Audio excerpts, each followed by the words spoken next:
Hi friends, welcome back to my channel Cipra_Freebird और मैं हूँ Cipra। So hope you guys are doing good। So friends, आज का मेरा जो वीडियो है it's about a very different topic। It's about our country's transportation system। ये topic मैंने इसलिए चूज़ किया है फ्रेंड्स क्योंकि ट्रांसपोर्टेशन सिस्टम को लेके इंडिया में हम डेली लाइफ में बहुत सारे प्रॉब्लम्स आज के डेट में झेल रहे हैं, ये आपको भी पता है। और ग्लोबली भी इंडिया की तरफ से ये सारे प्रॉब्लम्स बहुत ज़्यादा झलक के दिख रहे हैं। So I thought of sharing those experiences and those key points with you so that it will create a awareness among yourselves that कि कैसे हम इन सारी चीज़ों को टैकल करें, क्या क्या इश्यूज हो रहे हैं और इसको किस वे में हम रिजॉल्व कर सकते हैं। So without wasting any time let's start today's discussion friends.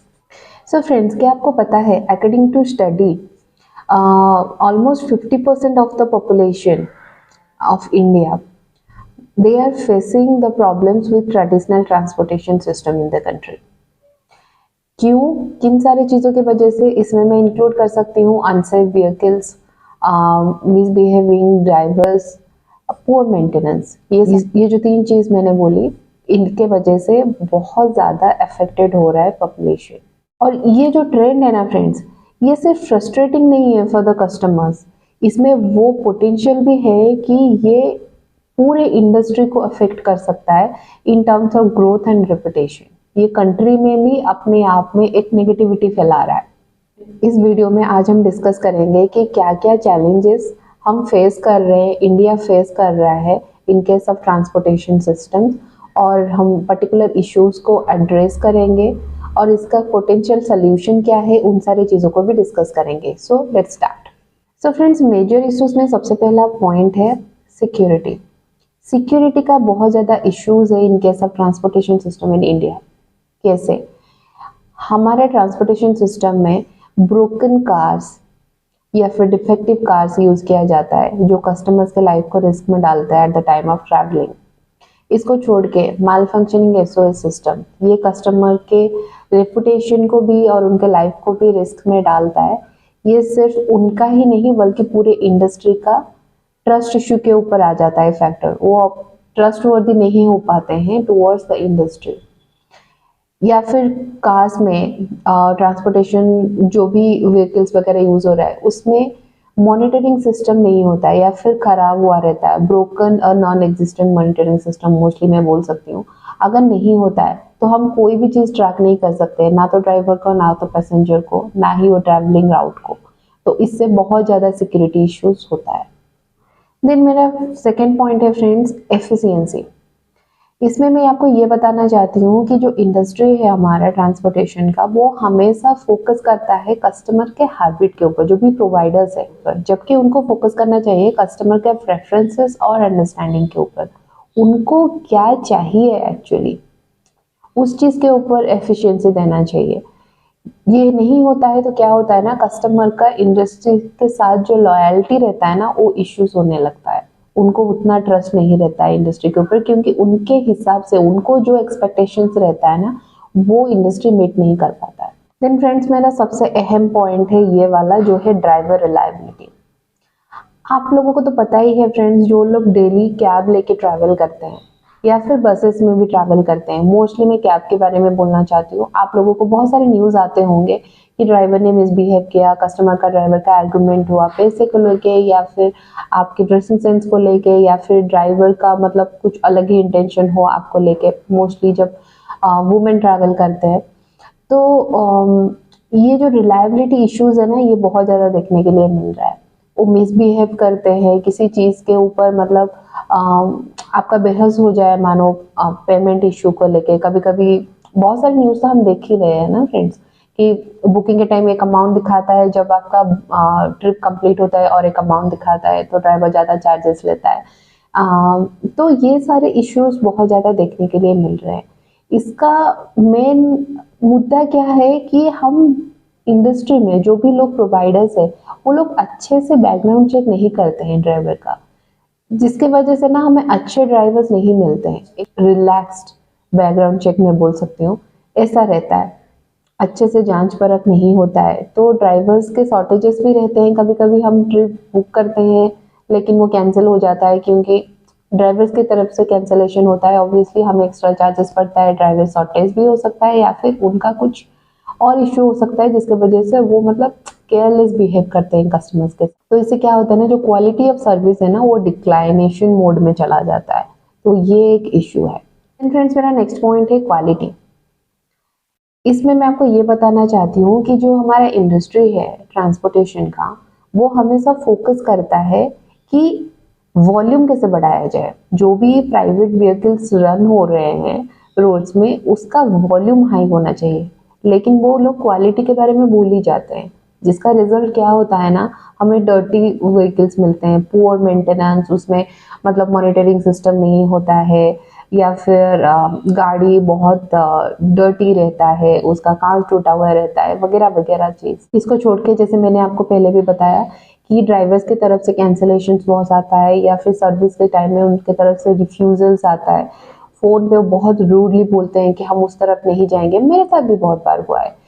Eight the time of my pregnancy मैं बता सकती हूँ, मेरा वर्स्ट एक्सपीरियंस था। It was a nightmare for me. मुझे थोड़ा सा पेन शुरू हो गया था, मैं रेगुलर चेकअप के लिए, अल्ट्रासाउंड वगैरह के लिए जाने वाली थी हॉस्पिटल, लेकिन मेरा 9 टाइम्स कैब कैंसलेशन हुआ ड्राइवर के एंड से, और he was very rude, he was very very rude.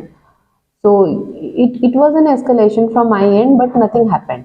मैं मेंशन नहीं करना चाहती हूँ किस कंपनी के थ्रू से मैंने कैब बुक किया था, लेकिन वहाँ पे यस एक ट्रस्ट इश्यू आया, और उसके बाद से मैं वो उनके थ्रू से कोई भी कैब बुक नहीं करती हूँ टिल डेट, क्योंकि वहाँ पे एक लॉयल्टी इशू आ गया, एक क्वालिटी ऑफ सर्विस में हमें डाउट होने लगा। तो yes, that is an issue. Then मेरा नेक्स्ट पॉइंट है फ्रेंड्स, लैक ऑफ विजन। हमारी जो लीड प्रोवाइडर्स है इस इंडस्ट्री में, उनके तरफ से मोस्टली कुछ सिग्निफिकेंट प्लान्स आना चाहिए इन इश्यूज को एड्रेस करने के लिए, कोई भी मतलब सोल्यूशन निकालने के लिए कि कस्टमर सेटिस्फेक्शन को कैसे मीट किया जाए, लेकिन वो आता नहीं है। वो लोग रिसोर्सेस एलोकेट ही इसलिए करते हैं ताकि उनका जो P&L गोल्स है वो अचीव हो जाए। कस्टमर सेंट्रिक अप्रोचेस को कैसे अचीव करना है वो इंडस्ट्री भूल जाता है। तो that is a major issue. Then मेरा नेक्स्ट पॉइंट है फ्रेंड्स, रोड कंजेशन। जितना हमारा पॉपुलेशन इंक्रीज हो रहा है उसके हिसाब से एवरेज ट्रैवल डिस्टेंस भी इंक्रीज होगा ही, ये एक्सपेक्टेड है, क्योंकि ये दोनों कोरिलेटेड है। जैसे मैं आपको एग्जांपल दे सकती हूँ, cities, metro cities like Bengaluru, the average travel distance is 8 kilometres, जबकि दूसरे मेट्रो सिटीज में इट्स 6 किलोमीटर्स और less than 6 kilometre.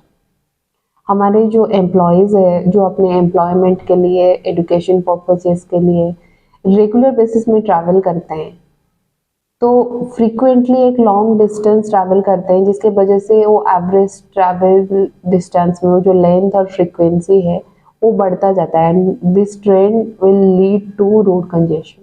This trend in trip length and frequency are expected to increase with increasing income levels, migration, participation of women in a service-oriented company economy.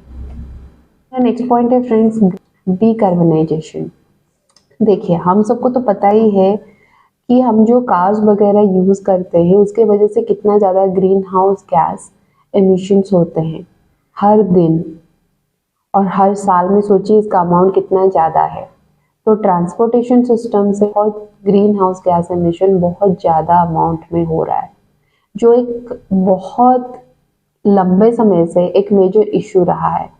और report की माने तो ये जो gas है, it will continue to be the major issue for next 20 years in case of transportation system, क्योंकि इसको घटाना जैसे इम्पॉसिबल दिख रहा है डे बाय डे, क्योंकि गाड़ियां तो कभी कम होगी नहीं, पॉपुलेशन ग्रो कर रहा है तो गाड़ियां भी बढ़ेगी आगे जाके।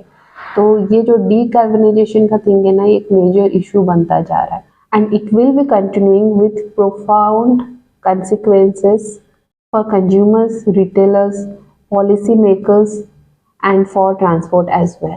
Then मेरा नेक्स्ट पॉइंट है फ्रेंड्स, एयर क्वालिटी। हमारा जो एयर पॉल्यूशन हो रहा है वो बहुत ज़्यादा ट्रांसपोर्टेशन सिस्टम की वजह से ही हो रहा है। जो भी डीजल व्हीकल्स है जो भी रन हो रहे हैं इस इंडस्ट्री में, अगर रिपोर्ट के माने तो हर साल 38,000 people nearly are getting killed prematurely due to the failure to meet official limits in real driving conditions. Diesel vehicles के वजह से बहुत ज़्यादा एयर पोल्यूशन हो रहा है, एयर क्वालिटी, एनवायरमेंटल क्वालिटी बहुत ज़्यादा खराब हो रहा है. So this is also one of the major issues. Then मेरा नेक्स्ट पॉइंट है friends, institutional structure and capacity gap. India's public transport sector lacks a centralized body with technical expertise, resulting in inefficient operations and suboptimal performance. क्या होता है ना, India के transportation system में जो भी ऑपरेटर्स है, जैसे bus operators, metro operators, regional authorities, इनके बीच में जो कोऑर्डिनेशन होना चाहिए ना, जो भी एक्सपेक्टेड है, वो नहीं है. That is very much limited, जिसके वजह से ये एक कैपेसिटी गैप आता है. देन मेरा नेक्स्ट पॉइंट है फ्रेंड्स, चेंजिंग ट्रैफिक पैटर्न्स. देखिए फ्रेंड्स, इंडिया के पॉपुलेशन ग्रो के साथ साथ बहुत सारी चीज़ों में फ्लेक्सिबिलिटी आ जाता है, जैसे वर्क प्लेस मोबिलिटी. फ्रिक्वेंटली आप जॉब चेंज कर रहे हो, जिस हिसाब से आप जॉब चेंज कर रहे हो उस हिसाब से आपका रेसिडेंशियल चॉइसेस भी चेंज हो रहा है. आप एक जगह से शिफ्ट होकर ऑफिस के साइड की जगह पे जा रहे हो. देन फ्लेक्सिबल ऑक्यूपेशंस, जिसमें कोई लिमिटेशन नहीं, आप जिधर चाहे उधर रेसिडेंशियल एरिया में जाके सेटल डाउन हो सकते हो. इसके वजह से क्या होता है ना, बहुत सारे ट्रैफिक पैटर्न में प्रॉब्लम्स आ रहे हैं इंडियन सिटीज में, मैं बोल रही हूँ. तो इससे क्या होता है ना, point to point transit system struggle to adopt the changing traffic pattern demands. जिसके यहाँ पे सपोज ट्रैफिक नहीं होता था, क्यों? क्योंकि वहाँ पे उतना रेसिडेंशियल एरिया ही नहीं था. लेकिन जब से पॉपुलेशन ज़्यादा ग्रो कर रहा है, उस एरिया में अगर कोई इंडस्ट्री वगैरह, कोई कंपनीज वगैरह ओपन हो रहा है, तो वहाँ पे भी रेसिडेंशियल एरियाज अपने वे में कंटिन्यू कर रहे हैं ग्रो करने में. तो वहाँ पे ट्रैफिक नहीं था, अभी बहुत ज़्यादा ट्रैफिक है. इस एरिया में नहीं था, अभी वहाँ पे बहुत ज़्यादा है, या फिर जहाँ पे है वहाँ पे अभी और भी ज़्यादा बढ़ गया है. तो ये जो चेंजिंग ट्रैफिक पैटर्न है, इसका डिमांड बहुत ज़्यादा बढ़ जाता है. तो this is also one of the major issues in transportation system. Point है friends, inadequate public transport supply. हम सबको पता है कि इंडिया में प्राइमरी ट्रांसपोर्टेशन सप्लाई जो है वो है बसेस. फिर भी बसेस के नंबर मैच नहीं होते हैं पैसेंजर्स के एक्सपेक्टेशन को मीट करने के लिए. मतलब पॉपुलेशन बहुत है, उस हिसाब से बसेस के नंबर कम है, और ये सिग्निफिकेंट शॉर्टफॉल है जो स्टडी और सर्वे के दौरान देखा गया है कि ग्लोबली जो भी काउंटर पार्ट्स है उसके कंपैरिजन में इंडियन ट्रांसपोर्टेशन सप्लाई का जो नेटवर्क है ना, वो बहुत ज़्यादा लैग है. ये लैग करता है बाकी सारे कंट्रीज के कंपैरिजन में. फ्रेंड्स, ये तो हो गया about the issues related to transportation system in India. अभी हम बात करते हैं कि इस इश्यू को एड्रेस कैसे किया जाए, इसका इनोवेटिव सॉल्यूशंस क्या क्या है. चलिए बात करते हैं इसके बारे में, जिसमें मेरा पहला पॉइंट है फ्लेक्सिबल ट्रांसपोर्टेशन ऑप्शंस. इंडिया को और भी बहुत सारे ट्रांसपोर्टेशन मोड्स को एक्सप्लोर करना चाहिए, और भी बहुत सारे ऑप्शंस होना चाहिए ये बसेस और कैब्स को छोड़ के, जो चेंजिंग ट्रैफिक पैटर्न है उसको बहुत फ्लेक्सिबली एडॉप्ट कर पाए. ऑन डिमांड और शेयरिंग मोबिलिटी सर्विसेज उनको इंट्रोड्यूस करना चाहिए, जैसे कि शेयरिंग राइड्स. जैसे हमारा अभी यहाँ पे राइड शेयर कर सकते हैं आप, बहुत सारे ऐप्स है उसके थ्रू में आप राइड शेयर कर सकते हैं, चाहे 2 व्हीलर हो या फिर 4 व्हीलर हो, उनके साथ शेयरिंग में आप जा सकते हो. या फिर माइक्रो ट्रांजिट सिस्टम, कुछ ऐसा करने से क्या होगा ना, it can reduce the under utilization part. ये एक्सप्लोरेशन के वजह से ये बहुत ज़्यादा हेल्पफुल हो जाएगा पब्लिक के लिए. देन मेरा नेक्स्ट पॉइंट है फ्रेंड, कम्प्रिहेंसिव मोबिलिटी प्लानिंग.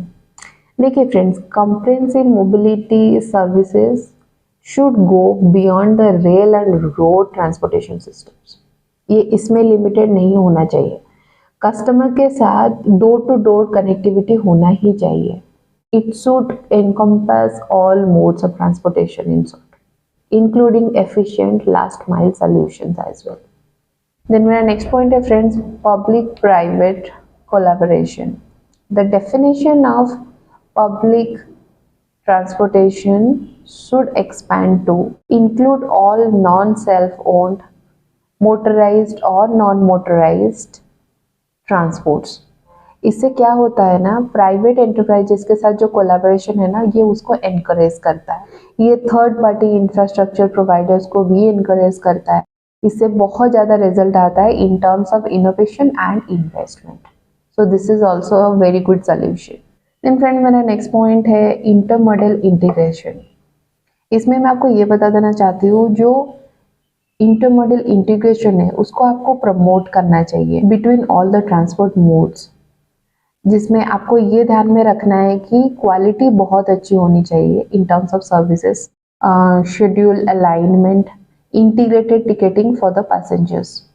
इससे क्या होता है ना, ये it simplifies the communicating and encourages public transport so. सो ये पॉइंट भी आपको बहुत अच्छे से ध्यान में रखना है। देन मेरा नेक्स्ट पॉइंट है फ्रेंड्स, टेक्नोलॉजिकल इंटीग्रेशन। इसमें मैं आपको ये बताना चाहती हूँ कि इंडियन ट्रांसपोर्टेशन सिस्टम में टेक्नोलॉजीज को इंक्लूड करना बहुत ज़्यादा ज़रूरी है in terms of enhancing user experience, safety and efficiency. जो भी पब्लिक ट्रांसपोर्ट मोड्स है, जो भी व्हीकल्स में हम लोग ट्रैवल कर रहे हैं एज अ पैसेंजर, उसमें प्रॉपर मॉनिटरिंग सिस्टम होना चाहिए, ट्रैकिंग सिस्टम होना चाहिए, कॉन्टैक्टलेस पेमेंट मोड होना चाहिए। ये बहुत ज़्यादा अट्रैक्टिव बनाएगा पब्लिक ट्रांसपोर्ट यूजेस को। देन फ्रेंड्स, मेरा नेक्स्ट पॉइंट है रेगुलेटरी स्टैंडर्ड्स एंड मॉनिटरिंग। इसमें मैं आपको ये बताना चाहती हूँ, specify standards and deliverables for all service providers in order to improve the customer experience. इसमें रोबस्ट मॉनिटरिंग सिस्टम इंस्टॉल करना चाहिए। इससे क्या होता है ना, कंप्लायंस एंड परफॉर्मेंस और ज़्यादा बेटर हो जाता है। तो बेटर कस्टमर एक्सपीरियंस और परफॉर्मेंस के लिए ये एस्टेब्लिशमेंट जरूरी है। देन फ्रेंड्स, मेरा नेक्स्ट पॉइंट है ग्रीवेंस रिड्रेसल मैकेनिज्म। इसमें मैं आपको ये बताना चाहती हूँ कि ट्रांसपोर्टेशन सिस्टम में बोथ सर्विस प्रोवाइडर्स और कस्टमर्स दोनों के लिए एक ग्रीवेंस रिड्रेसल सिस्टम होना ही चाहिए। दोनों अपने अपने तरीके का, अपने साइड का जो भी स्टोरी है वो बता सके in case of any emergency और any kind of incident happened at the time of travel. तो वो अपने अपने साइड का बात रख सके। इससे क्या होता है ना, कस्टमर सेटिस्फेक्शन बहुत ज़्यादा स्ट्रॉन्ग हो जाता है और अकाउंटेबिलिटी इश्यूज भी नहीं आता है। ये बहुत अच्छे से रन हो सकता है। देन फ्रेंड्स, मेरा नेक्स्ट पॉइंट है रिसर्च एंड इनोवेशन। सो इसमें मैं आपको ये बता देना चाहती हूँ कि we should promote research, innovation and development in case of Indian transportation system. Public transportation system में आप जितना रिसर्च करोगे, जितना सस्टेनेबल प्रैक्टिसेस को आप एनकरेज करोगे, उतना ज़्यादा ये अच्छे से रन होगा। Encourage the adoption of green technologies, ये बहुत ज़्यादा हेल्पफुल रहेगा। So yes, that's all about the innovation and solutions about this major issues. So friends, आज के लिए बस इतना ही। आई होप आज का वीडियो आपको अच्छा लगा हो। जो भी की पॉइंट्स मेरे हिसाब से मैंने रिसर्च किया, जो भी मुझे लगा इम्पोर्टेंट है आपके साथ शेयर करना, वो मैंने आपके साथ शेयर कर दिया। ये सारे मेजर इश्यूज हमारे डे टू डे लाइफ में हो रहे हैं और हमारे कंट्री में भी हो रहे हैं, जो कि ग्लोबली बहुत ज़्यादा नेगेटिव वे में रिप्रेजेंट हो रहा है। सो फ्रेंड्स, मैंने रिसर्च के हिसाब से जो भी मेजर इश्यूज मुझे दिखे कि ग्रैब करना चाहिए, मैंने आपके साथ शेयर किया। आपको अगर अच्छा लगा हो तो आप प्लीज़ लाइक कर दीजिए और मुझे कमेंट करके बताइए अगर इसके रिलेटेड कोई भी और इश्यू आपको जानना है या फिर कोई भी नया वीडियो अगर आपको चाहिए related to this topic, I will be very happy to do that. Friends, अगर पहली बार आप मेरा चैनल व्यू कर रहे हैं तो please like and subscribe to my channel and yes, मेरे चैनल पे जो बेल आइकन है आप उसको क्लिक कर दीजिए ताकि मेरे वीडियोस के, अपकमिंग वीडियोस के नोटिफिकेशन आपको बराबर आते रहे। फ्रेंड्स, मैं आपको प्रॉमिस करती हूँ हर बार की तरह कि आगे भी मैं कुछ इंफॉर्मेटिव वीडियो ही लाऊंगी। होपफुली आपको अच्छा लगेगा। जैसे आप मुझे प्यार अभी तक देते आए हैं, प्लीज आगे भी देते रहिए। Thank you so much for your love and support for my shorts also on my channel. I am very happy. And जब तक मैं नया वीडियो अपलोड नहीं करती हूँ तब लोग आप अपना ख्याल रखिए और ढेर सारा प्यार आप सबको। Bye guys.